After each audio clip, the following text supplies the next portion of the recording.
Paano nga ba i-wiring yung mga street light natin na makikita natin sa highway? So, ito yon, magnetic contactor, photo control switch. Ang supply natin dito sa mga ilaw natin, dito natin ilagay sa L1 saka L3. So connect natin dito. Ang line to dito natin i-connect sa L3 or line 3.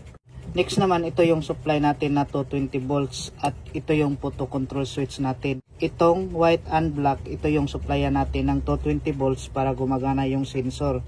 So supplyan natin ito. So okay lang to magkabaliktad dalawa.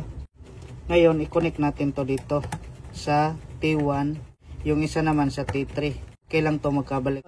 Ngayon itong return natin na red, dito natin yan i-connect sa ito ng magnetic coil. Next, dito naman tayo sa A1. Kailangan natin to supplyan ng line to dahil itong return natin line 1 to. So dito natin yan i-connect, ipagsama natin to sa white na supply dito sa photo control switch natin. Next, subukan na natin.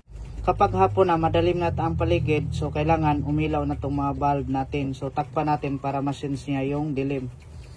So kailangan mag-activate yung magnetic contactor natin dito, yan. Ngayon kapag umaga na, na-sense niya na ang liwanag, so automatic patayan ng ilang segundo.